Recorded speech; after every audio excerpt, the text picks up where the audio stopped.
আসসালামু আলাইকুম বন্ধুরা, কেমন আছেন সবাই? আশা করি সবাই ভালো আছেন। দেখেন আমার ঘরের সকালবেলা কি পরিস্থিতি থাকে। কালকে কাপড় দিয়ে রাখা হয়েছে, দেখেন কি অবস্থা, এখনো গুছানো হয় নাই কিচ্ছু। সকালবেলার একটু ভিউটা দেখেন, শুধু নাস্তা বানানো হয়েছে, ঘরের এই অবস্থা হয়ে পড়ে আছে। দেখুন রান্নাঘরের কি অবস্থা, থালা বাসন সব পড়ে আছে। এইখানে এখন শাক বাছতে হবে, সবকিছু করতে হবে। আমি আপনাদের একটু ঘরের ডিটেলসটা দেখাচ্ছি। দেখুন দেখুন আর এখানে শাক রেখে দিলাম, এখানে ডাটা বেগুন এগুলি সব কাটতে হবে। আগে ঘরটা আজকে গুছাবো না, আগে রান্না করবো, দুয়ার গুছাবো।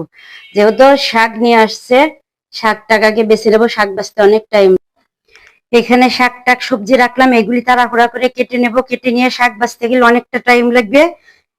এজন্য আর কি আগে শাক টাক বেছে নিয়ে তারপরে আর কি রান্নাঘরের ভিতরে পরিষ্কার করব, ঘর দুয়ার গুছাবো, না হলে পরে এক হাতে সম্ভব না, যেহেতু আমি শর্ট ভিডিও করি। যদি ভাবেন যে স্বামীর সাথে ঝগড়া হয়েছে, সেদিন পরের দিন কি করবে, রাত্রে আপনার সাথে একটু কথা কাটাকাটি হয়েছে, তখন কি করবে, এতগুলো সুন্দর করে শাক আইনে হাতে ধরাই দিবে যে শাক বাছো, আর হচ্ছে তুমি যাতে আর কিছু বলতে না পারে। শাস্তিটা হাতে মারতে পারে নাই, কিন্তু পাতে মাইরে দিছে। এই শাক বাছা যে কত কষ্ট সেটা বুঝাইয়া দিবে। সবজি সব কাটা হয়ে গেছে, এখানে শাক কাটা হয়ে গেছে, এখানে সবজি ডাটা বাছা হয়ে গেছে, এখানে পেঁয়াজ মরিচ কাটা হয়ে গেছে। সব এগুলো এখন গোছ গাছ করে ফেলবো, ময়লাগুলি উঠাই ফেলবো, বটিটা এক পাশে রেখে।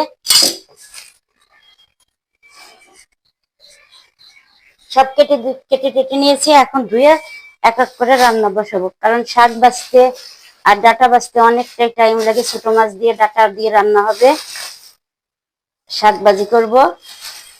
আজকে দুটোই রান্না করব, কারণ আমি বেশি রান্না করতে পারি না। আমরা তো লোক বেশি না, দুইজন তিনজন লোক, এটা হয়ে যাবে। পিয়েলি মাছ দিয়ে ডাটা দিয়ে হবে। ময়লাগুলি আগে উঠাই নিচ্ছি, ঝটপট ঝটপট কাজ করতে হবে।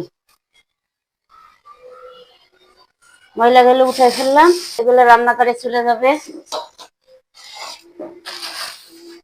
সকালে রুটি বানানো হয়েছে, এগুলো উঠানো হয়নি এখনো। আটা রেখে দিই মিক্সারের ভিতরে, এটা এখানে চলে যাবে, গুছিয়ে নি। ইঁদুর আছে আমাদের বাসায় বন্ধুরা, ইঁদুরের যন্ত্রণায় বড় বড় একটা ইঁদুর, কি অবস্থা দেখলে পরে ভয়ই লাগে। রাত্রে হঠাৎ করে উঠলে ইঁদুর দেখলে পরে কঠিন ভয় লাগে। অনেক বড় বড় এক একটা ইঁদুরে মাথা নষ্ট করে দেয়, এটা ফেলে ওইটা ফেলে ওইটা ফেলে।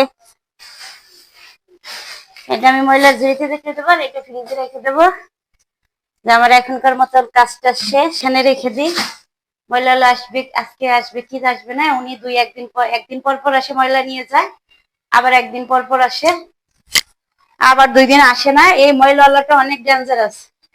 তো চলুন আমি কিভাবে শাক রান্না করি আপনাদের সাথে। এগুলো এখানে রেখে দেব, রেখে দিই, এখানে গোছ গোছ করে নিই। আজকে একটু প্রচুর গরম, রোদ্রটা একটু কম উঠছে, এখন একটু রোদ্র কম। রান্নাঘরে তো একদম আলোতে ভরপুর থাকে, ভিডিও করা। আমি থালা বাসনগুলো ধুয়ে নিচ্ছি, রুটি বানানো হয়েছিল সেটা ভিজে রাখছি একদম, তারপরে ভিজে রাখছি, বাইরে রেখে গেছি, তারপর এখন দেখে একদম শুকাই গেছি। এত টানের দিন কিছু ই করলে রেখে দিলে আর কি শুকাই যায়, কটকটা হয়ে যায় একদম, ঢট ঢট ঢট কটকটা হয়ে যায়। থালা বাসনটা ধুয়ে তারপর ধুয়ে নিই, ঝটপট আগে থালা বাসনটা ধুয়ে নিই।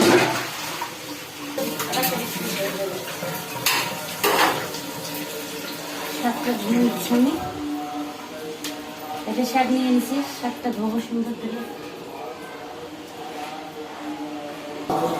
শাকটা অনেক ভালো করে ধুইতে হবে, না হলে শাক খাওয়া যাবে না। আমার শাক ধুতে আসলে অনেক দেরি লাগে। ফ্যানটা ছেড়ে দিলাম রান্নাঘরের, এখন তাপটাও কমে যাবে, আর এখন ইয়াটাও কমে যাবে। তেল আর বন্ধুরা, আমি এখন তেলের ভিতরে পেঁয়াজ আর রসুন দিয়ে দিলাম। এটা লাল হয়ে গেলে তারপরে শাকটা ছেড়ে দেব। শাক দিয়ে কাঁচামরিচ লবণ দিয়ে দেব। এখানে লাল হয়ে গেছে, আমি এখন শাকটা দিয়ে দিচ্ছি।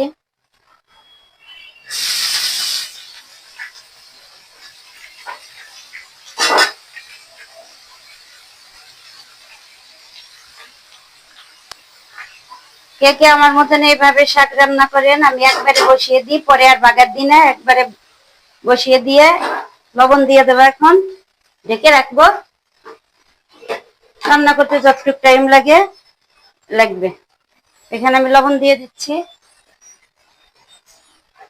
কাঁচামরিচ যার যার মতন যে যেমন খান, আমি এখানে কাঁচামরিচ আমরা একটু ঝাল বেশি খাই, এই জন্য দিচ্ছি। এখন আমি ঢেকে দিব ঢাকনা দিয়ে। শাকটা ওইটা আর কি যতক্ষণ লাগে হবে। ঢেকে দিলাম, শাকটা ঢাকনা দিয়ে হইতে থাক।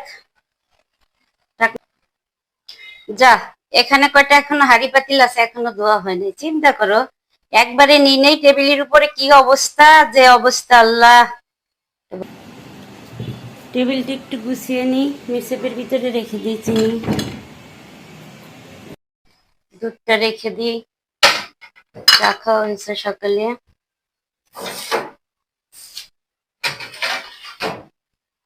এখানে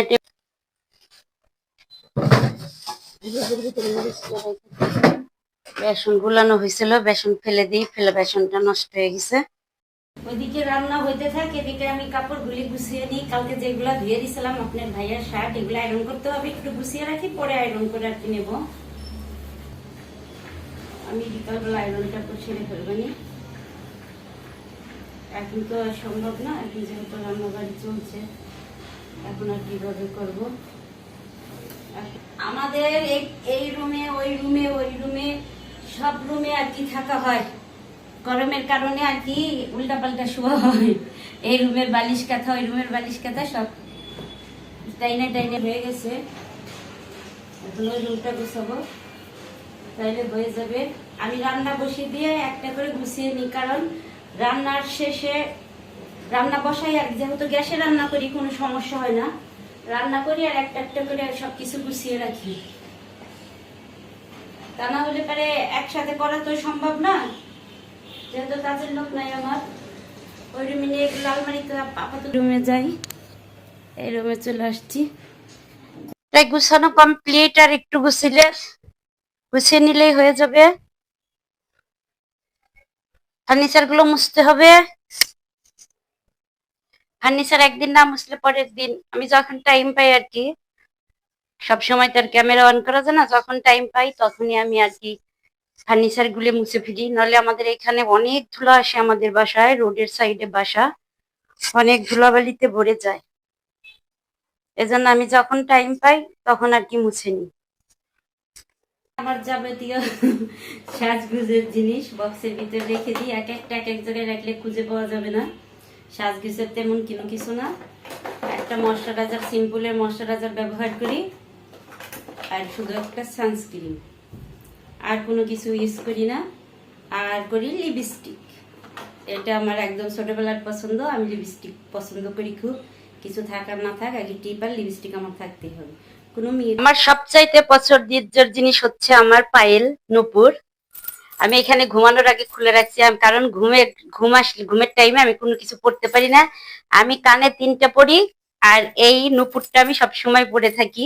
আমি বিয়ের আগের থেকেই আমার খুব পছন্দ, আমি নূপুর পরে থাকতে পছন্দ করি। আর কানেরটা বিশেষ করে পরে থাকতে ইচ্ছা করি। চুরি টুরি তো পরি না, রাত্রে সব আর কি খুলে তারপরে ঘুমাই, তাছাড়া আমার ঘুম আসবে না। যাক বন্ধুরা, আমার সবচাইতে পছন্দের জিনিস শেয়ার করলাম আপনাদের সাথে। ভাইয়া কি করে দেখেন, সে মনে হয় একদম একটা বাচ্চা, কোল বালিশ আর একটা বালিশ দিয়ে তারপরে টিভি দেখে, এদিকে ফেসবুকও দেখে, এদিকে টিভিও দেখে। আর আমি বলি দুটো একসাথে কিভাবে দেখে, আমি নিজেও চিন্তা করতে পারি না। আল্লাহ, কি যে এর কোনো ইয়া নাই।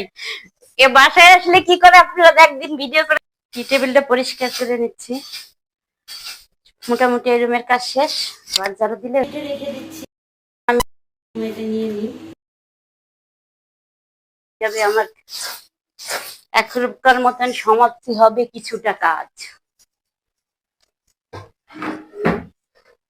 তারপরে যখন টাইম পাবো তখন ফার্নিচার গুলো মুছে নেব।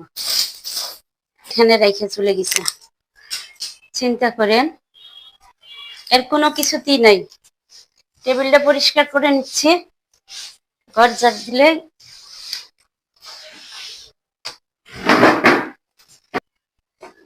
হয়ে যাবে।